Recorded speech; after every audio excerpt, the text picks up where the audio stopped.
بسم اللہ الرحمن الرحیم نحمدہ ونصلی علی رسولہ الکریم اما بعد فاعوذ باللہ من الشیطان الرجیم بسم اللہ الرحمن الرحیم وما محمد الا رسول قد خلت من قبلہ الرسل افإن مات او قتل انقلبتم على اعقابکم ومن ينقلب على عقبیہ فلن یضر اللہ شیئا وسیجزی اللہ الشاکرین۔ صدق اللہ العظیم۔ نبی کریم صلی اللہ علیہ وسلم کی زندگی کے آخری ایام کا ذکر چل رہا تھا۔ نبی کریم صلی اللہ علیہ وسلم کی طبیعت مبارک ہفتے والے دن یا بعض حضرات فرماتے ہیں کہ اتوار والے دن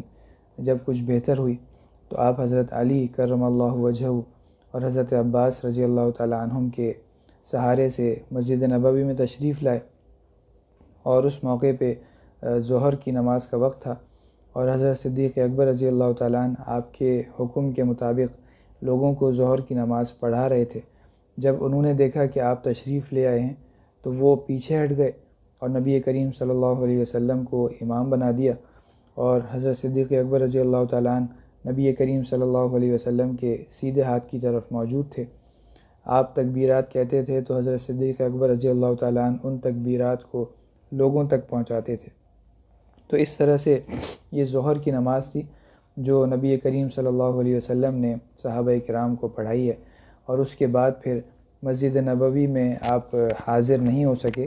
اور یہ آخری نماز تھی جو آپ نے حضرات صحابہ کرام کو پڑھائی ہے۔ بعض روایات میں یہ بھی آتا ہے کہ وہ آخری نماز جو نبی کریم صلی اللہ علیہ وسلم نے پڑھائی ہے وہ مغرب کی نماز ہے، لیکن محدثین کرام فرماتے ہیں کہ اس کا مقصد یہ ہے کہ جو نماز شروع سے آخر تک آپ نے ہی پڑھائی ہو تو وہ واقعی آخری مغرب ہی کی نماز تھی،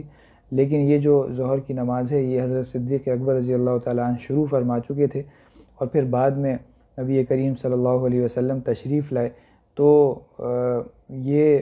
مستقل یعنی شروع سے آخر تک گویا آپ نے نہیں پڑھائی، لیکن بہرحال آپ نے اس نماز میں امامت فرمائی ہے۔ ہفتے کے دن حضرت اسامہ ابن زید رضی اللہ تعالیٰ عنہ اور دیگر صحابہ کرام جن کو آپ نے جہاد کے اوپر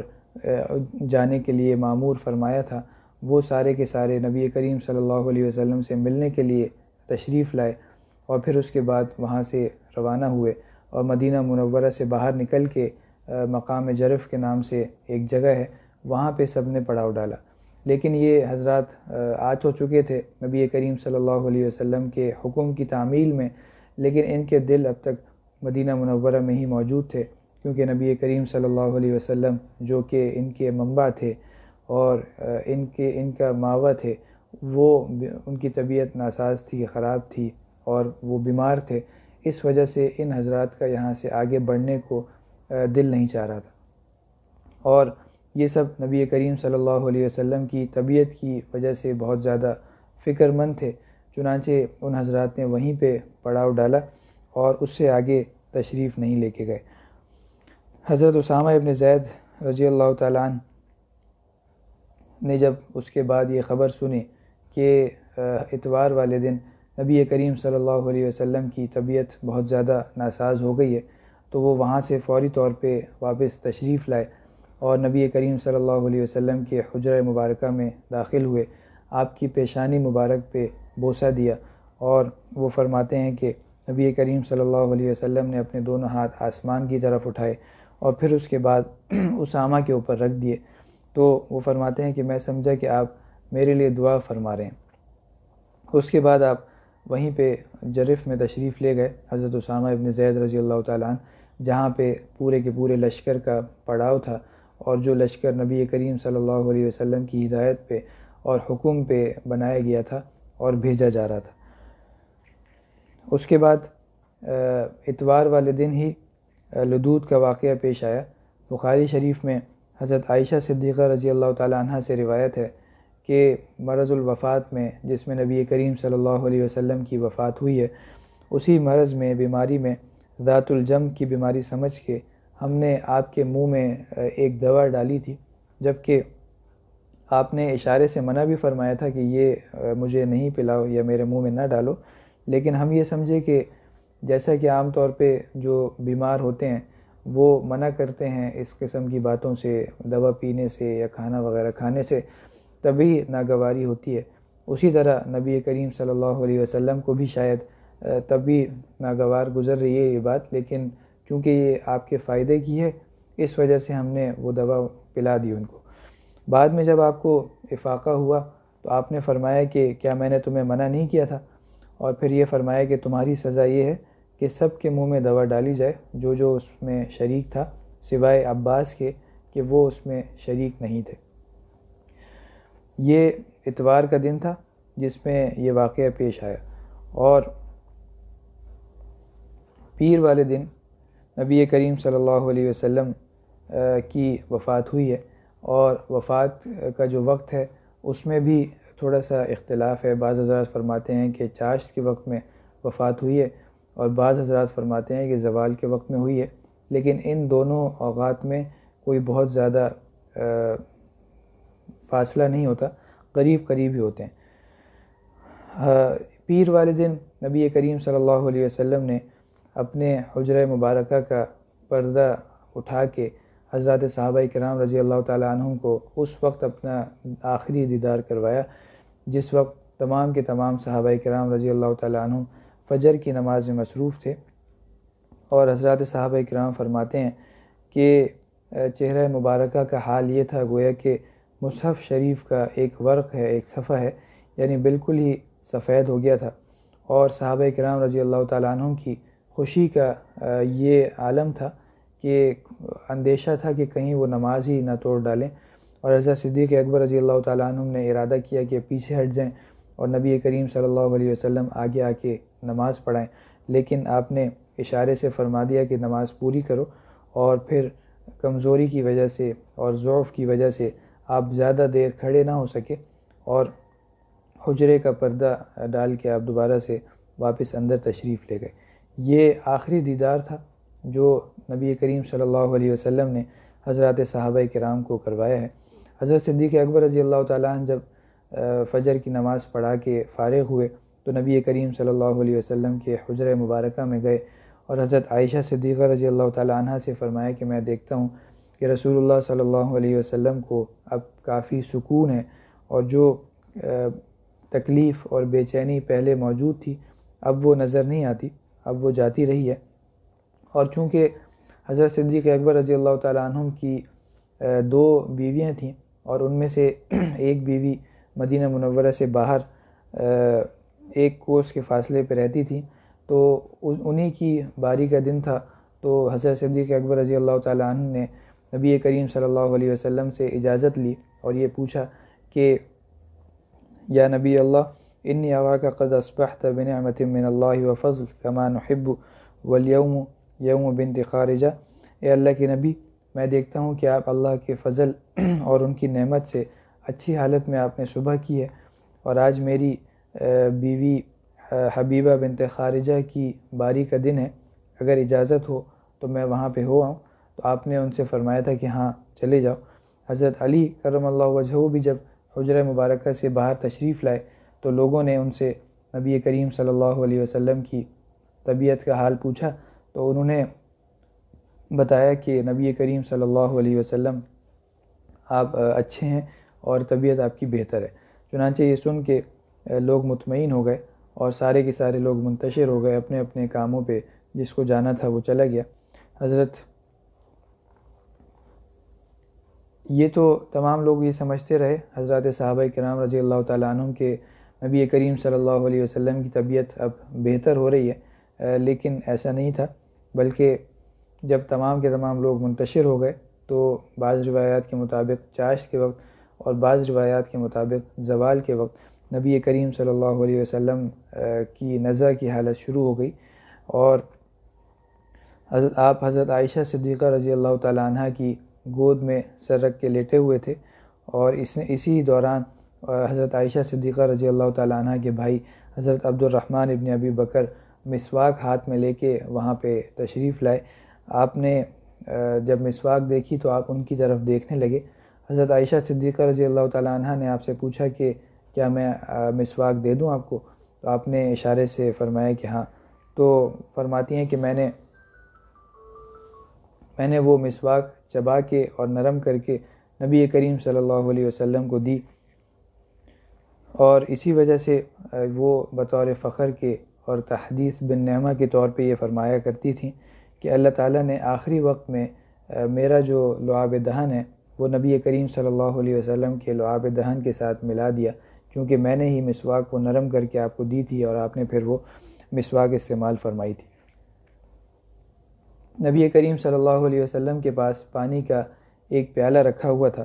اور آپ درد سے اور تکلیف سے جب بیتاب ہوتے تھے تو اس پیالے میں بار بار ہاتھ ڈالتے تھے اور پھر اپنے منہ پہ پھیر لیا کرتے تھے، اور ساتھ ساتھ یہ فرمایا کرتے تھے لا الہ الا اللہ ان للموت سکرات، اللہ کے سوا کوئی معبود نہیں، بے شک موت کی بڑی سختیاں ہیں۔ اور پھر آپ نے چھت کی طرف دیکھا اور پھر یہ فرمایا، ہاتھ اٹھا کے یہ فرمایا پھر رفیق الاعلیٰ، اے اللہ میں رفیق اعلیٰ میں جانا چاہتا ہوں۔ رفیق اعلیٰ وہ مقدس اور بلند ترین جگہ ہے جو کہ انبیاء کرام کا مسکن ہے اور اللہ تعالیٰ سے قریب ترین ہے اور قرب کا ذریعہ ہے۔ حضرت عائشہ صدیقہ رضی اللہ تعالیٰ عنہ فرماتی ہیں کہ میں نبی کریم صلی اللہ علیہ وسلم سے یہ سن چکی تھی کہ کسی پیغمبر کی روح اس وقت تک قبض نہیں کی جاتی جب تک کہ اسے اس کا جنت میں جو مقام ہے وہ دکھا نہ دیا جائے اور اس کو اختیار نہ دے دیا جائے کہ دنیا و آخرت میں وہ جس کو چاہے اختیار کرے۔ جس وقت آپ کی زبان پہ فرماتی ہیں کہ یہ پھر رفیق الاعلیٰ کے کلمات جاری ہوئے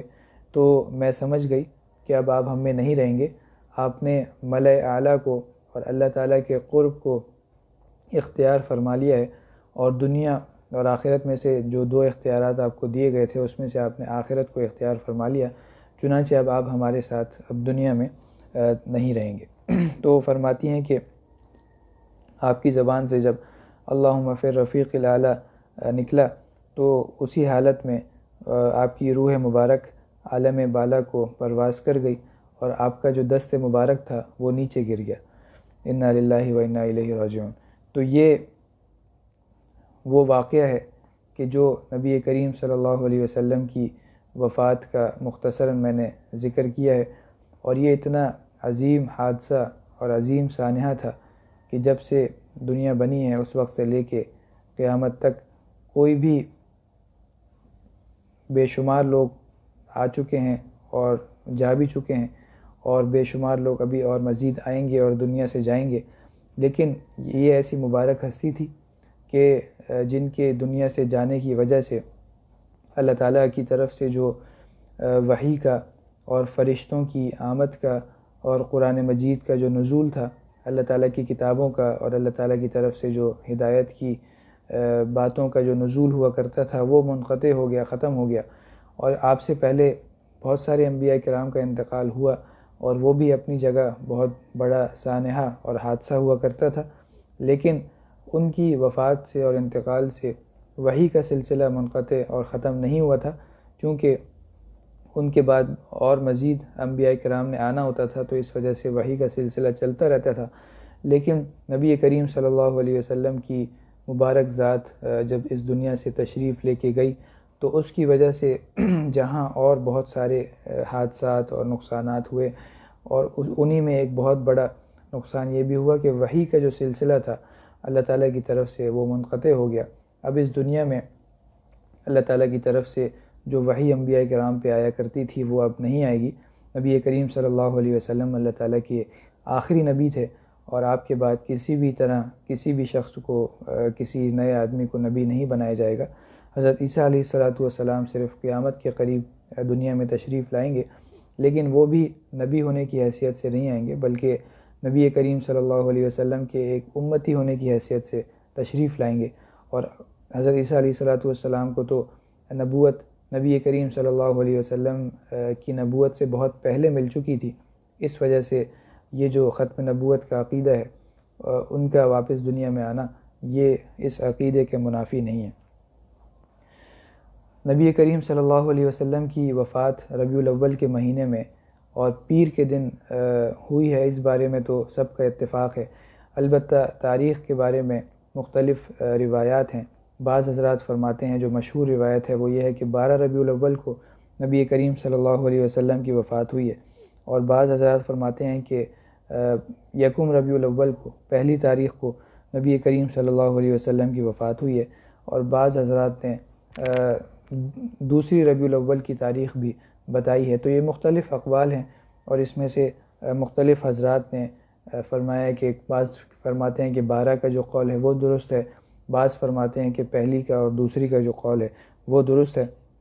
عمر مبارک نبی کریم صلی اللہ علیہ وسلم کی 63 سال کی تھی، اور جمہور کا یہی قول ہے اور یہی صحیح ہے۔ بعض حضرات نے یہ فرمایا کہ 65 سال عمر تھی، لیکن بعض نے 60 بھی بتلائی ہے، لیکن یہی راجح ہے کہ 63 سال کی نبی کریم صلی اللہ علیہ وسلم کی عمر مبارک تھی۔ حضرات صحابہ کرام رضی اللہ تعالیٰ عنہم نے جب یہ حادثہ اور یہ عظیم سانحہ سنا تو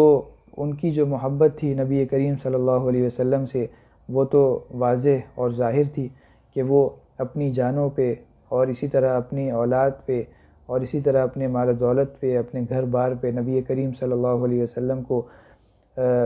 ترجیح دیا کرتے تھے، اور ان کی یہ کوشش ہوتی تھی کہ اگر کوئی مشکل آنی ہے، کوئی مصیبت آنی ہے، کوئی تکلیف آنی ہے تو میرے اوپر آ جائے، میرے بیٹوں پہ آ جائے، میری آل و اولاد پہ آ جائے، میرے گھر بار پہ آ جائے، میرے کاروبار پہ آ جائے، لیکن کسی بھی طرح نبی کریم صلی اللہ علیہ وسلم کے اوپر نہ آئے۔ جیسا کہ ایک صحابی کو جب ہم نے یہ واقعہ پڑھا ہے، حضرت عاصم رضی اللہ تعالیٰ عنہ غالباً ہے، کہ جن کو جب سولی دی جا رہی تھی تو ابو جہل نے ان سے پوچھا تھا کہ کچھ اس قسم کی بات کی تھی، تو انہوں نے اس کے جواب میں کہا تھا کہ میں تو یہ بھی گوارہ نہیں کرتا کہ نبی کریم صلی اللہ علیہ وسلم کے ایک کانٹا بھی چبھے اور میں گھر میں آرام سے بیٹھا رہوں۔ تو یہ حضرات صحابہ کرام رضی اللہ تعالیٰ عنہم کی محبت تھی، جس کی وجہ سے ان کے اوپر یہ خبر بہت زیادہ بھاری گزری اور بہت ہی زیادہ عظیم ان کے لیے سانحہ تھا اور حادثہ تھا۔ مدینہ منورہ میں کوہرام مچ گیا اور حضرات صحابہ کرام رضی اللہ تعالیٰ عنہم سکتے کی حالت میں چلے گئے۔ حضرت عثمان غنی رضی اللہ تعالیٰ عنہم جب انہوں نے یہ خبر سنی تو وہ سکتے میں چلے گئے، اور انہیں بالکل ہی ایسی حالت ہو گئی کہ شدت غم کی وجہ سے بات چیت کرنا بھی ان کے لیے ممکن نہ رہا۔ حضرت علی کرم اللہ وجہہ کا یہ حال ہوا کہ وہ روتے روتے اتنا روئے کہ بے ہوش ہو گئے۔ حضرت عمر فاروق رضی اللہ تعالیٰ عنہ انہوں نے یہ سمجھا بہت زیادہ غم کی وجہ سے کہ شاید نبی کریم صلی اللہ علیہ وسلم کا بھی انتقال نہیں ہوا، بلکہ یہ منافقین نے ویسے ہی یہ غلط خبر اڑا دی ہے۔ چنانچہ وہ تلوار لے کے کھڑے ہو گئے اور یہ کہنے لگے کہ اگر کسی نے بھی یہ کہا کہ نبی کریم صلی اللہ علیہ وسلم کا انتقال ہو گیا ہے تو میں اس کی گردن اڑا دوں گا۔ نبی کریم صلی اللہ علیہ وسلم کا انتقال نہیں ہوا، بلکہ آپ تو ابھی اللہ تعالیٰ سے ملاقات کرنے کے لیے تشریف لے کے گئے ہیں، اور عن قریب آپ واپس تشریف لے آئیں گے، اور ابھی آپ کا انتقال نہیں ہوا۔ اسی طرح حضرت صدیق اکبر رضی اللہ تعالیٰ عنہ جو کہ نبی کریم صلی اللہ علیہ وسلم کی اجازت سے مدینہ منورہ سے باہر اپنی دوسری اہلیہ کے پاس تشریف لے گئے تھے، انہوں نے جیسے ہی یہ خبر سنی تو فوری طور پہ وہاں سے روانہ ہوئے، اور ان کا حال یہ تھا کہ روتے روتے ان کی ہچکیاں بندھی ہوئی تھیں اور سینے سے جیسے ہانڈی ابلتی ہے اس قسم کی آواز آ رہی تھی، اور آنکھوں سے مستقل آنسو جاری تھے۔ اسی حالت میں وہ نبی کریم صلی اللہ علیہ وسلم کے پاس آپ کے حجرہ مبارکہ میں تشریف لے کے آئے، اور آ کے نبی کریم صلی اللہ علیہ وسلم کے پاس جب پہنچے تو تمام کی تمام ازواج مطہرات آپ کے پاس ارد گرد موجود تھیں۔ جب وہ تشریف لائے تو سب نے اپنے چہرے ڈھک لیے سوائے حضرت عائشہ صدیقہ رضی اللہ تعالیٰ عنہ کے، کیونکہ وہ تو حضرت صدیق اکبر رضی اللہ تعالیٰ عنہ کی بیٹی تھیں۔ حضرت صدیق اکبر رضی اللہ تعالیٰ عنہ نے آپ کے چہرہ مبارکہ سے چادر کو ہٹایا اور پیشانی مبارک پہ بوسہ دیا اور روئے اور یہ کہا وا نبیہ وا خلیلہ وا صفیہ، 3 مرتبہ ایسا کیا، اور یہ فرمایا کہ میرے ماں باپ آپ پہ فدا ہوں، خدا کی قسم اللہ تعالیٰ آپ کو 2 مرتبہ موت کا مزہ نہیں چکھائیں گے، جو موت آپ کے لیے لکھی ہوئی تھی وہ آ چکی ہے۔ یہ انہوں نے اس لیے فرمایا کہ حضرت عمر فاروق رضی اللہ تعالیٰ عنہ جیسے کہہ رہے تھے کہ آپ ابھی انتقال آپ کا نہیں ہوا بلکہ آپ دوبارہ سے ابھی اٹھیں گے، تو اس کا مقصد تو پھر یہ ہوتا ہے کہ ایک یہ والی موت، اور پھر اس کے بعد جب آپ کی دوبارہ سے آپ کا وقت پورا ہوتا اور آپ کا انتقال ہوتا تو پھر وہ 2 موت آپ کے لیے ہو جاتی۔ حضرت صدیق اکبر رضی اللہ تعالیٰ عنہ نے اسی بات کی نفی فرمائی کہ ایسا بالکل بھی نہیں ہے، آپ کا انتقال ہو چکا ہے اور آپ اب دوبارہ سے دنیا میں تشریف نہیں لے کے آئیں گے۔ یہ کہہ کے حجرہ مبارکہ سے آپ باہر آئے اور دیکھا کہ عمر فاروق رضی اللہ تعالیٰ عنہ جوش میں بھرے ہوئے ہیں۔ صدیق اکبر رضی اللہ تعالیٰ عنہ نے فرمایا کہ رسول اللہ صلی اللہ علیہ وسلم انتقال فرما چکے ہیں، اور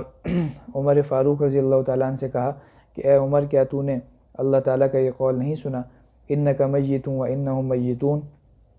وما جعلنا لبشر من قبلک الخلد؟ اور اس موقع پہ حضرت صدیق اکبر رضی اللہ تعالیٰ عنہ نے ایک بہت ہی پر اثر خطبہ دیا اور تمام کے تمام لوگوں کو اس میں یہ سمجھایا کہ نبی کریم صلی اللہ علیہ وسلم کی موت کی اور آپ کے انتقال کی خبر خود قرآن مجید میں اللہ تعالیٰ نے ہمیں دے دی ہے، اور اللہ تعالیٰ نے فرمایا کہ انک میت وانہم میتون، کہ آپ نے بھی ایک نہ ایک دن مرنا ہے اور اسی طرح ان لوگوں نے بھی مرنا ہے، اور ساتھ ساتھ یہ فرمایا وما جعلنا لبشر من قبلک الخلد، کہ آپ سے پہلے بھی ہم نے کسی بھی انسان کو ہمیشہ ہمیشہ کے لیے زندہ نہیں رکھا۔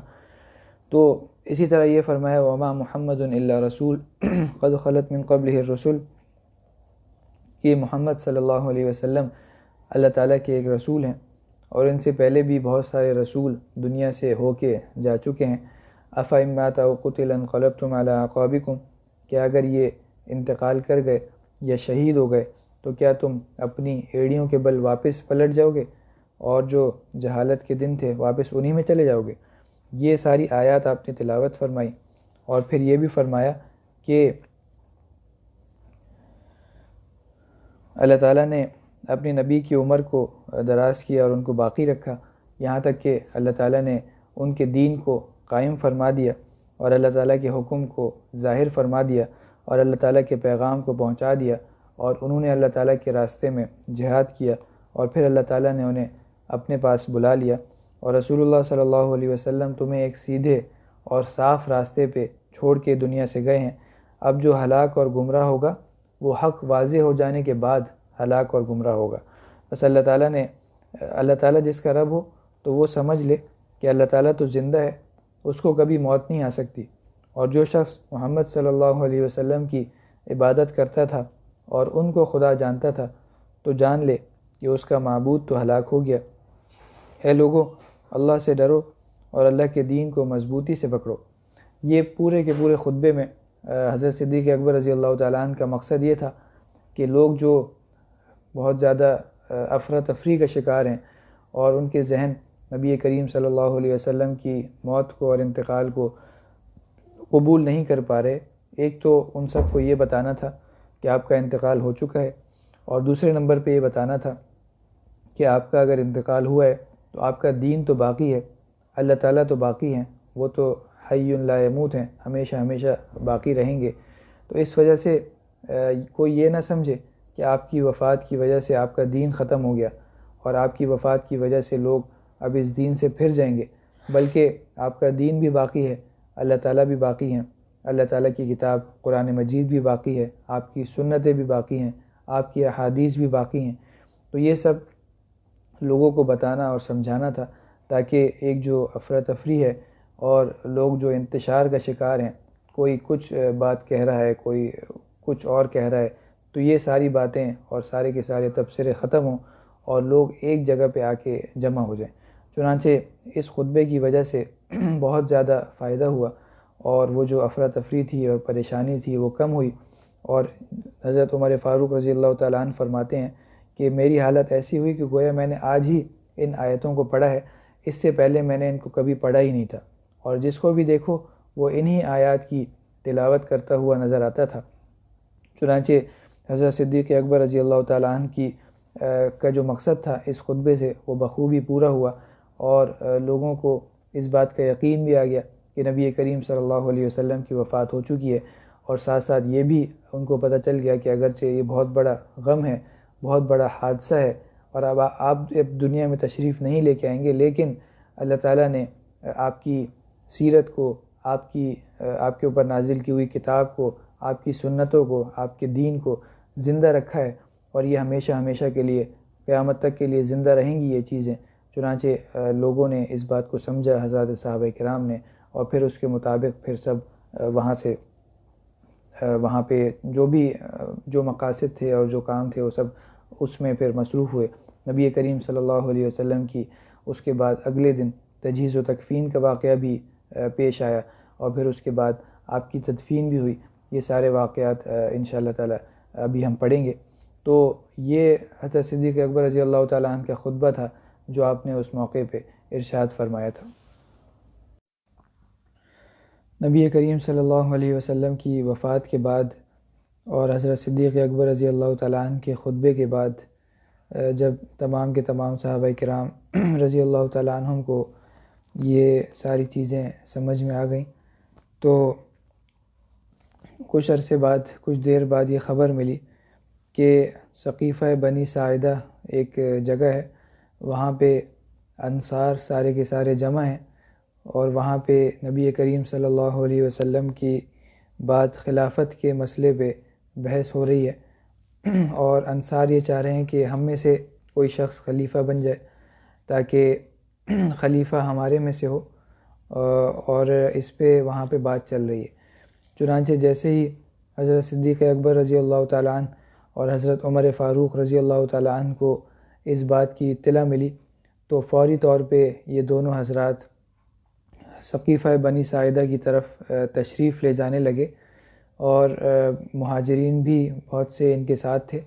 اور کچھ روایات میں یہ بھی آتا ہے کہ لوگوں نے خود ان حضرات سے کہا کہ آپ بھی وہاں پہ چلیں اور جو وہاں پہ بات چیت ہو رہی ہے اس میں شامل ہوں، کیونکہ یہ دونوں حضرات نبی کریم صلی اللہ علیہ وسلم کے خاص اور قریبی ساتھی سمجھے جاتے تھے، اس وجہ سے لوگوں نے یہ بات ان سے کہی۔ چنانچہ فوری طور پہ یہ حضرات ثقیفہ بنی ساعدہ کی طرف تشریف لے گئے، اور نبی کریم صلی اللہ علیہ وسلم کے پاس حجرہ مبارکہ میں آپ کے جو اہل بیت تھے، آپ کی ازواج مطہرات، اور ان کے علاوہ حضرت علی کرم اللہ وجہہ، حضرت عباس رضی اللہ تعالیٰ عنہ اور ان کے بیٹے وغیرہ، وہ سب نبی کریم صلی اللہ علیہ وسلم کے پاس ہی تھے۔ یہ دونوں حضرات جب ثقیفہ بنی ساعدہ جانے لگے تو راستے میں انہیں یہ فکر تھی کہ کہیں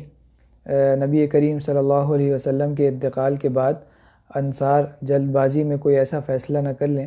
کہ جس کی وجہ سے مسلمانوں میں افتراق پیدا ہو جائے اور مسلمانوں میں انتشار ہو جائے، اور باہر کی کسی طاقت کو مسلمانوں پہ حملہ کرنے کا موقع مل جائے۔ کیونکہ جب بھی کسی بادشاہ کا یا کسی بھی امیر کا انتقال ہوتا ہے تو اس کے بعد جو سب سے اہم مسئلہ ہوتا ہے وہ یہ ہوتا ہے کہ اس کے بعد اس کا خلیفہ کون ہوگا اور اس کا نائب کون ہوگا۔ اگر یہ معاملہ فوری طور پہ حل نہ کیا جائے، یا تو وہ بادشاہ اپنی زندگی میں ہی یہ مسئلہ بتا کے اور حل کر کے جاتا ہے، یا اگر وہ نہیں بتاتا تو جیسے ہی اس کا انتقال ہوتا ہے تو اس کے بعد جو اس کے قریبی لوگ ہوتے ہیں حکومت میں، وہ اس مسئلے کو حل کرتے ہیں اور فوری طور پہ نئے خلیفہ کا اعلان کرتے ہیں اور نئے امیر کا اور نئے بادشاہ کا اعلان کرتے ہیں، تاکہ مملکت کا جو نظام ہے اور جو انتظام ہے وہ اسی طرح چلتا رہے، اور اس میں کسی قسم کا کوئی اختلاف نہ آئے، اور اس میں کسی بیرونی طاقت کو فائدہ اٹھانے کا موقع نہ ملے۔ حضرت صدیق اکبر رضی اللہ تعالیٰ عنہ اور حضرت عمر فاروق رضی اللہ تعالیٰ عنہم بھی اسی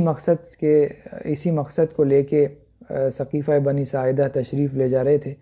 خدا نخواستہ نعوذ باللہ ان کے وہم و گمان میں یہ ہرگز نہیں تھا کہ یہ خلافت ہمیں مل جائے، بلکہ حضرت صدیق اکبر رضی اللہ تعالیٰ عنہ کو تو جب بعد میں اتفاقی طور پہ سب نے مل کے امیر بنا دیا، تو اس کے بعد وہ بہت زیادہ اس خلافت کی وجہ سے کئی دنوں تک پریشان رہے، اور حضرت عمر فاروق رضی اللہ تعالیٰ عنہ کو خاص طور پہ ملامت کرتے رہے کہ تم نے مجھے اس ذمہ داری میں پھنسایا ہے، اور بارہا انہوں نے لوگوں سے ممبر پہ بیٹھ کے یہ بھی کہا کہ تم نے جو میری بیعت کی ہے وہ میں تمہیں واپس کرتا ہوں، اب تم جسے چاہو اپنا نیا خلیفہ بنا لو۔ لیکن لوگ اس پہ پھر راضی نہیں ہوئے اور سب نے انہی کی خلافت پہ اتفاق کر لیا۔ تو اس وجہ سے یہ دونوں حضرات وہاں پہ تشریف لے گئے تھے، اور نبی کریم صلی اللہ علیہ وسلم کی تجہیز و تکفین اور تدفین کا جو مسئلہ تھا وہ بھی یقیناً بہت اہم تھا، لیکن اس سے کہیں زیادہ اہم اس محنت کو بچانا تھا جو نبی کریم صلی اللہ علیہ وسلم نے اپنی 23 سال کی زندگی میں فرمائی تھی،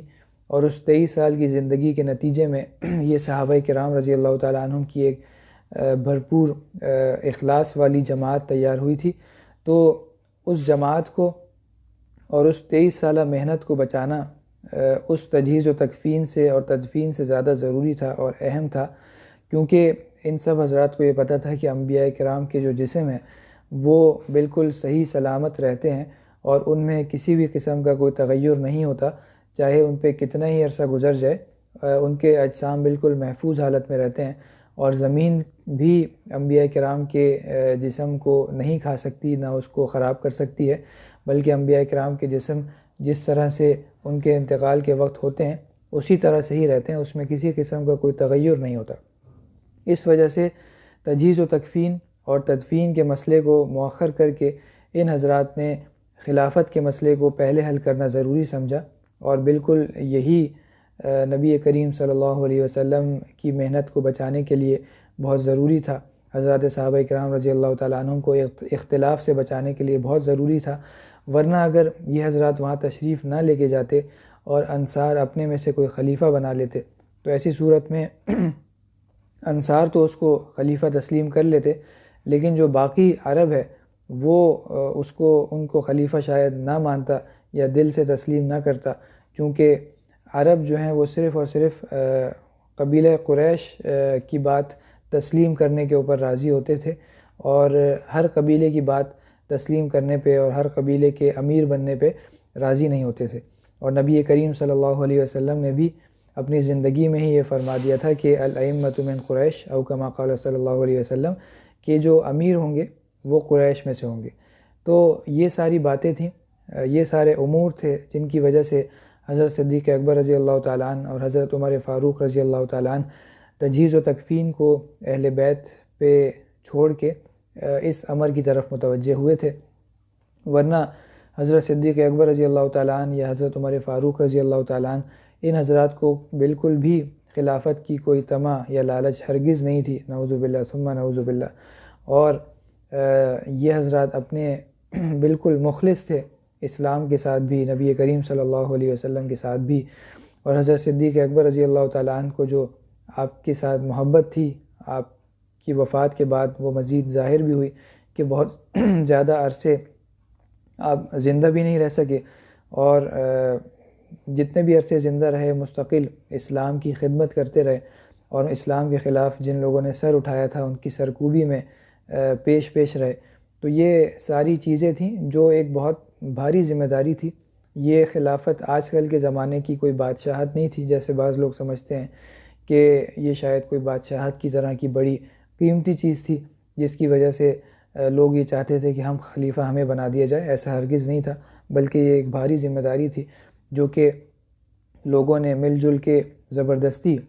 حضرت صدیق اکبر رضی اللہ تعالیٰ عنہ کے حوالے کی تھی، اور نبی کریم صلی اللہ علیہ وسلم کا بھی بظاہر ایما اور آپ کی خواہش بھی بظاہر یہی تھی کہ آپ کے بعد حضرت صدیق اکبر رضی اللہ تعالیٰ عنہ خلیفہ بنے، جس کا میں گزشتہ سبق میں ذکر کر چکا ہوں۔ چنانچہ جب یہ حضرات وہاں پہ پہنچے ہیں تو وہاں پہ انصار جمع تھے، اور حضرت سعد ابن عبادہ رضی اللہ تعالیٰ عنہ جو انصار کے سردار تھے وہ بھی تشریف فرما تھے، اور لوگ اگرچہ وہ بیمار تھے لیکن ان کو گھر سے بلا کے لائے تھے تاکہ ان کو اپنا خلیفہ بنا لیں اور ان کے ہاتھ پہ بیعت کر لیں۔ جب یہ دونوں حضرات وہاں پہ پہنچے تو اس پہ آپس میں بحث شروع ہو گئی کہ خلیفہ کس کو ہونا چاہیے۔ چنانچہ حضرت سعد ابن عبادہ رضی اللہ تعالیٰ عنہ نے اس موقع پہ ایک تقریر فرمائی، اور اس تقریر میں انہوں نے انصار کے فضائل بیان فرمائے، اور اب خلافت کا جو حق ہے وہ اپنے لیے انہوں نے کہا کہ ہمارے انصار کے لیے یہ حق ہے۔ اس کے بعد حضرت صدیق اکبر رضی اللہ تعالیٰ عنہ نے، اور اسی دوران ایک صحابی نے انصار میں سے تھے وہ، انہوں نے یہ بھی کہا کہ ایسا بھی ہو سکتا ہے کہ ایک امیر ہم انصار میں سے بنا دیں اور دوسرے امیر ہم قریش میں سے بنا دیں، تاکہ یہ دونوں مل کے خلافت چلائیں اور نہ قریش کو کوئی اس بارے میں اندیشہ ہو، فکر ہو، اور نہ انصار کو۔ لیکن چونکہ یہ بہت ہی خطرناک بات تھی اور اسلامی خلافت کے لیے بہت زیادہ خطرے والی بات تھی کہ ایک ہی خلافت کے دو امیر ہوں، دو خلیفہ ہوں، تو ان میں آپس میں اختلاف ہوگا اور پھر اس کی وجہ سے مسلمان آپس میں تقسیم ہو جائیں گے۔ تو اس وجہ سے یہ حضرت صدیق اکبر رضی اللہ تعالیٰ عنہ نے اس کو رد فرما دیا، اور ساتھ ساتھ انہوں نے ایک خطبہ بھی اس وقت سب کے سامنے ارشاد فرمایا، اور اس میں یہ بتایا کہ ان اللہ قد بعث فینا رسولا شہیدا علی امت لیعبدوہ ویوحدوہ وہم یعبدون من دونہ آلہۃ شتیٰ۔ تو اس میں یہ فرمایا کہ اللہ تعالیٰ نے امت کی نگرانی کے لیے ایک رسول بھیجیں تاکہ لوگ اللہ تعالیٰ کی عبادت کریں، حالانکہ اس سے پہلے لوگ پتھر اور لکڑی کے بنائے ہوئے بتوں کی عبادت کیا کرتے تھے، اور عرب کو اپنے آبائی دین کا چھوڑنا بہت زیادہ مشکل اور گراں ہوا۔ بس اللہ تعالیٰ نے آپ کی قوم میں سے مہاجرین اولین کو خاص توفیق عطا فرمائی کہ سب سے پہلے انہوں نے آپ کی تصدیق کی اور سب سے پہلے آپ کی خدمت کی اور آپ کے غم گسار بنے۔ بس مہاجرین اولین تمام لوگوں میں سب سے اول ہیں اور سب سے پہلے ہیں جنہوں نے روئے زمین پر اللہ تعالیٰ کی عبادت کی اور اللہ اور اس کے رسول پر سب سے پہلے ایمان لائے۔ اس کے بعد انصار کی بھی انہوں نے فضیلت بیان فرمائی، فضائل بیان فرمائے، اور یہ فرمایا کہ ما ذکرتم من خیر فانتم اہل، اے انصار کی جماعت، تم نے جو اپنے فضائل اور محاسن بیان کیے ہیں بے شک تم اس کے اہل ہو، لیکن ہم عرب اس خلافت کو سوائے قبیلہ قریش کے کسی اور کے لیے قبول نہیں کریں گے، کیونکہ قبیلہ قریش باعتبار حسب و نسب کے اور باعتبار مکان کے سب سے افضل اور برتر ہے، اور اس وجہ سے قبیلہ عرب جتنے بھی قبائل ہیں وہ سارے کے سارے قریش کی خلافت پہ تو متحد ہو سکتے ہیں، متفق ہو سکتے ہیں، لیکن کسی اور کی خلافت پہ اس طرح سے متفق نہیں ہو سکتے۔ تو اگر کسی اور کو خلیفہ بنایا جائے گا تو ہمیشہ مسلمانوں میں افتراق رہے گا، انتشار رہے گا، اختلاف رہے گا۔ اور حضرت سعد بن عبادہ رضی اللہ تعالیٰ عنہ کو مخاطب کر کے یہ بھی فرمایا کہ ایک موقع پہ نبی کریم صلی اللہ علیہ وسلم سے میں نے خود یہ سنا ہے، نبی کریم صلی اللہ علیہ وسلم یہ فرما رہے تھے کہ الائمۃ من قریش، اس قسم کا جو مفہوم ہے کہ امیر جو ہوگا وہ قریش میں سے ہوگا، اور حضرت سعد بن عبادہ رضی اللہ تعالیٰ عنہ نے بھی یہ اس کی تائید فرمائی۔ چنانچہ جب یہ ساری باتیں پیش آئیں تو انصار جو ہیں وہ اس بات پہ متفق ہو گئے کہ ٹھیک ہے، ہم جو ہے وہ قبیلہ قریش میں سے ہی کسی کو خلیفہ بنا دیتے ہیں۔ چنانچہ حضرت صدیق اکبر رضی اللہ تعالیٰ عنہ تو پہلے خلیفہ بننے کے حق میں نہیں تھے، لیکن انہوں نے یہ فرمایا تھا کہ حضرت عمر فاروق رضی اللہ تعالیٰ عنہ اور حضرت عبیدہ ابن الجراح رضی اللہ تعالیٰ عنہ، ان دونوں حضرات کے بارے میں انصار سے کہا تھا کہ ان دونوں میں سے تم جس کو بھی چاہو خلیفہ بنا لو، مجھے جو ہے وہ پتہ ہے کہ جس کو بھی خلیفہ بناؤ گے وہ خیر پہ ہی ہوگا۔ لیکن وہ دونوں حضرات بالکل متفقہ طور پہ انہوں نے یہ کہا کہ آپ کے ہوتے ہوئے ہم کیسے خلیفہ بن سکتے ہیں، لیکن حضرت صدیق اکبر رضی اللہ تعالیٰ عنہ نے بالکل صاف خلافت کو ذمہ داری لینے کو اور تسلیم کرنے کو منع کر دیا، اور یہی اصرار کرتے رہے حضرت عمر فاروق رضی اللہ تعالیٰ عنہ سے کہ آپ جو ہے وہ خلیفہ بن جائیں اور ہم سب کے سب آپ کے ہاتھ پہ بیعت کر لیں۔ لیکن بہرحال بہت دیر تک یہ مکالمہ ہوتا رہا، آخر کار حضرت صدیق اکبر رضی اللہ تعالیٰ عنہ کے ہاتھ پہ حضرت عمر فاروق رضی اللہ تعالیٰ عنہ اور حضرت عبیدہ ابن الجراح رضی اللہ تعالیٰ عنہ نے آگے بڑھ کے بیعت کرنا چاہی، تو حضرت بشیر ابن سعد انصاری جو کہ انصار کے تھے، انہوں نے فوری طور پہ آگے بڑھ کے ان دونوں حضرات سے پہلے حضرت صدیق اکبر رضی اللہ تعالیٰ عنہ سے بیعت فرما لی۔ تو وہ سب سے پہلے صحابی تھے جنہوں نے حضرت صدیق اکبر رضی اللہ تعالیٰ عنہ سے بیعت کیے۔ اس کے بعد وہاں پہ جو دیگر حضرات موجود تھے قبیلہ قریش میں سے، مہاجرین میں سے اور انصار میں سے، ان سب نے بھی حضرت صدیق اکبر رضی اللہ تعالیٰ عنہ سے بیعت فرمائی۔ اس کے بعد یہ جو مسئلہ تھا خلافت کا وہ چونکہ حل ہو گیا، تو یہ حضرات واپس تشریف لائے اور نبی کریم صلی اللہ علیہ وسلم کی بیعت سے فارغ ہو کے پھر لوگ نبی کریم صلی اللہ علیہ وسلم کی تجہیز و تکفین میں مصروف ہو گئے۔ تو جب غسل کا ارادہ کیا تو یہ ذہن میں سوال آیا کہ آپ کے کپڑے اتارے جائیں یا کیا کیا جائے۔ تو ابھی تک اس کا کوئی واضح جواب نہیں ملا تھا کہ سب پہ غنودگی طاری ہو گئی، نیند کی کیفیت طاری ہو گئی، اور اسی دوران ایک غیبی آواز سنائی دی کہ اللہ تعالیٰ کے رسول کو برہنہ نہ کرو اور کپڑے نہ اتارو۔ چنانچہ کپڑوں میں ہی آپ کو غسل دیا گیا، جو مبارک کپڑے آپ نے پہنے ہوئے تھے اسی میں غسل دیا گیا، اور پھر وہ بعد میں انہیں نکال لیا گیا۔ حضرت علی کرم اللہ وجہہ آپ کو غسل دے رہے تھے، حضرت عباس رضی اللہ تعالیٰ عنہ اور ان کے دونوں صاحبزادے کروٹیں بدل رہے تھے، جب بھی ضرورت ہوتی تو کروٹ بدلتے، اور حضرت اسامہ اور شقران رضی اللہ تعالیٰ عنہما غسل کے لیے پانی ڈال رہے تھے۔ نبی کریم صلی اللہ علیہ وسلم کو 3 کپڑوں میں کفن دیا گیا تھا، اور اس میں کوئی قمیص بھی نہیں تھی اور کوئی عمامہ بھی نہیں تھا۔ اور اس کے بعد تجہیز و تکفین سے فارغ ہو گئے، پھر یہ بات سامنے آئی کہ آپ کی قبر مبارک کہاں بنائی جائے، تو اس بارے میں بھی حضرت صدیق اکبر رضی اللہ تعالیٰ عنہ نے ہی فیصلہ فرمایا، اور یہ فرمایا کہ میں نے نبی کریم صلی اللہ علیہ وسلم کو یہ فرماتے ہوئے سنا ہے کہ پیغمبر اسی جگہ دفن ہوتے ہیں جہاں ان کی روح قبض ہوتی ہے۔ چنانچہ فیصلہ یہ ہوا کہ جہاں پہ آپ کی روح قبض ہوئی ہے حضرت عائشہ صدیقہ رضی اللہ تعالیٰ عنہ کے حجرہ مبارکہ میں، اور جس جگہ پہ تو اسی جگہ کے نیچے قبر بنائی جائے۔ چنانچہ جہاں پہ آپ کی روح قبض ہوئی تھی اسی جگہ پہ آپ کو وہاں سے منتقل کر کے اسی جگہ کو کھودا گیا، اور وہیں پہ آپ کی قبر بنائی گئی۔ قبر جب کھودنے کی بات آئی تو اس میں بھی 2 طرح کی قبریں عام طور پہ بنائی جاتی تھیں، ایک تو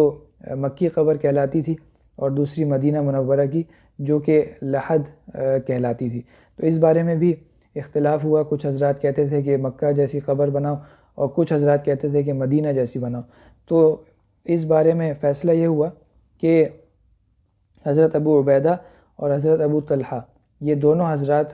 ایک طرح کی قبر کھودنے کے ماہر تھے۔ حضرت ابو عبیدہ رضی اللہ تعالیٰ عنہ مکی قبر کھودنے کے ماہر تھے، حضرت ابو عبیدہ رضی اللہ تعالیٰ عنہ مدنی قبر کھودنے کے اور لحد بنانے کے ماہر تھے۔ ان دونوں کو بلا لیا جائے، ان دونوں میں سے جو بھی پہلے آ جائے وہ اپنا کام شروع کر دے، اور پھر اسی طرح سے قبر بنائی جائے۔ چنانچہ حضرت ابو طلحہ رضی اللہ تعالیٰ عنہ پہلے پہنچ گئے، اور انہوں نے پھر آپ کے لیے لحد تیار کی۔ قبر کو کوہان کی شکل میں بنایا گیا تھا، بخاری شریف میں اس بات کا ذکر ہے، اور نماز جنازہ کے بارے میں ہے کہ منگل والے دن، پیر کے دن نبی کریم صلی اللہ علیہ وسلم کا انتقال ہوا تھا، لیکن وہ دن سارا کا سارا صحابہ کرام رضی اللہ تعالیٰ عنہم کو سنبھالنے میں اور ان کو سمجھانے میں اور اس کے بعد خلافت کے فیصلے میں گزر گیا۔ جب منگل کا دن آیا تو منگل والے دن سب نے نبی کریم صلی اللہ علیہ وسلم کی جنازے کی نماز پڑھنی شروع کی، اور اس کا طریقہ یہ تھا کہ اس جنازے کی نماز میں کوئی امام نہیں تھا، بلکہ ایک جماعت اندر آتی تھی اور اندر آ کے نبی کریم صلی اللہ علیہ وسلم کے اوپر جنازے کی نماز پڑھا کرتی تھی، اور پھر واپس باہر چلی جایا کرتی تھی۔ حضرت صدیق اکبر رضی اللہ تعالیٰ عنہ اور حضرت عمر فاروق رضی اللہ تعالیٰ عنہم بھی ایک جماعت کے ساتھ حجرے میں داخل ہوئے، اور انہوں نے بھی آپ کی نماز جنازہ پڑھی۔ بعض حضرات یہ بھی کہتے ہیں کہ آپ کے اوپر جنازے کی نماز نہیں پڑھی گئی باقاعدہ، بلکہ لوگ جماعت در جماعت آتے تھے اور درود شریف پڑھتے تھے، درود و سلام پڑھتے تھے، اور پھر واپس باہر چلے جاتے تھے۔ لیکن درست بات یہی ہے کہ آپ کے اوپر جنازے کی نماز پڑھی گئی، البتہ اس میں کوئی امام نہیں تھا، بلکہ جس طرح میں نے عرض کیا اس طرح سے پڑھی گئی۔ اس کے بعد تدفین آپ کی بدھ والے دن راجح قول کے مطابق آپ کی تدفین ہوئی ہے۔ منگل کو سارا کا سارا دن تجہیز و تکفین میں اور جنازے کی نماز پڑھنے میں گزر گیا، کیونکہ صحابہ کرام رضی اللہ تعالیٰ عنہ کی ایک کثیر تعداد موجود تھی، ہزاروں کی تعداد میں وہاں پہ حضرات صحابہ کرام موجود تھے، اور سبھی جنازے کی نماز پڑھنا چاہتے تھے۔ اس وجہ سے، اور حجرہ مبارکہ بہت چھوٹا سا تھا، تو منگل کا دن پورا کا پورا جنازے کی نماز میں اور تجہیز و تکفین وغیرہ میں گزر گیا، اور اس کے بعد بدھ والے دن آپ کی تدفین ہوئی، اور حضرت علی کرم اللہ وجہہ، حضرت عباس رضی اللہ تعالیٰ عنہ اور ان کے دونوں صاحبزادے حضرت فضل اور قسم نے آپ کو قبر میں اتارا، اور جب دفن سے فارغ ہوئے تو کوہان کی شکل دے دی قبر کو، اور اوپر سے پانی بھی چھڑکا، جیسے عام طور پہ آج کل بھی جب قبر تیار کی جاتی ہے تو اس کو اونٹ کا جو کوہان ہوتا ہے، یعنی دونوں طرف سے اس طرح سے قبر ہوتی ہے تو اس طرح سے بنایا جاتا ہے اور پانی بھی پھر چھڑکا جاتا ہے. یہ نبی کریم صلی اللہ علیہ وسلم کی قبر سے ہی یہ سنت چلی ہوئی آ رہی ہے. اور حضرت انس رضی اللہ تعالیٰ عنہ فرماتے ہیں کہ جب نبی کریم صلی اللہ علیہ وسلم ہمارے پاس تشریف لائے تھے مدینہ منورہ میں تو وہ دن سب سے زیادہ روشن اور منور دن تھا. اور جب نبی کریم صلی اللہ علیہ وسلم اس دنیا سے تشریف لے کے گئے ہیں تو وہ دن سب سے زیادہ تاریک تھا اور سب سے زیادہ بالکل ہی نور سے خالی اور ایسا دن تھا. اور وہ صحابہ کرام یہ بھی فرماتے ہیں کہ ہم نے جیسے ہی آپ کو قبر میں ہم نے دفن کیا اور ابھی ہم نے آپ کی قبر کی مٹی سے ہاتھ بھی نہیں جھاڑے تھے کہ ہمیں اپنے دلوں میں تغیر محسوس ہونے لگا. نبی کریم صلی اللہ علیہ وسلم کی جو برکات تھیں اور آپ کی جو مبارک ذات تھی وہ دنیا سے تشریف لے جا چکی تھی.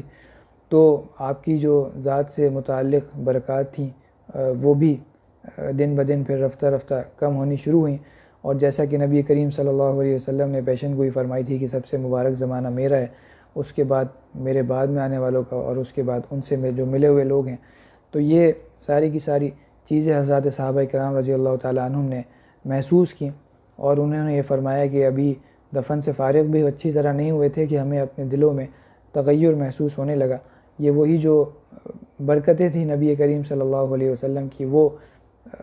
مفقود ہو گئی تھیں، ختم ہو گئی تھیں، جو آپ کی ذات کے موجود ہوتے ہوئے رہتی تھی. ورنہ ہدایت کے لیے تو قرآن مجید موجود تھا، نبی کریم صلی اللہ علیہ وسلم کی احادیث مبارکہ، سنتیں اور آپ کے جو بڑے بڑے صحابہ کرام رضی اللہ تعالیٰ عنہم سب موجود تھے، لیکن جو آپ کی مبارک ذات سے منسلک برکتیں تھیں وہ موجود نہیں تھیں. تو یہ نبی کریم صلی اللہ علیہ وسلم کی تجہیز و تکفین اور تدفین کے واقعات تھے. اور مزید تفصیلی واقعات بھی اگر پڑھنا چاہیں تو سیرت کی کتابوں میں بہت تفصیل سے بھی موجود ہیں، اس میں بھی پڑھ سکتے ہیں. تو یہ اس سے پتہ چلتا ہے کہ حضرات صحابہ کرام رضی اللہ تعالیٰ عنہم کو آپ سے کتنا عشق تھا، کتنی محبت تھی، اور دینی معاملے میں اور ہر طرح کے معاملات میں وہ کس طرح دین کو ترجیح دیتے تھے. اور اس کے علاوہ بھی آپ کی وفات کے بعد کے جو مختصر واقعات ہیں وہ انشاءاللہ تعالی اگلی کلاس میں ہم سنیں گے اور پڑھیں گے. خاص طور پہ حضرت علی کرم اللہ وجہہ کے بارے میں جو بعض حضرات یہ سمجھتے ہیں کہ انہوں نے حضرت صدیق اکبر رضی اللہ تعالیٰ عنہ کی خلافت پہ بیعت نہیں کی تھی، یا وہ آپ کی خلافت پہ نعوذ باللہ راضی نہیں تھے یا متفق نہیں تھے، اس بارے میں بھی انشاءاللہ اگلی کلاس میں پڑھیں گے. وآخر دعوانا الحمدللہ رب العالمین.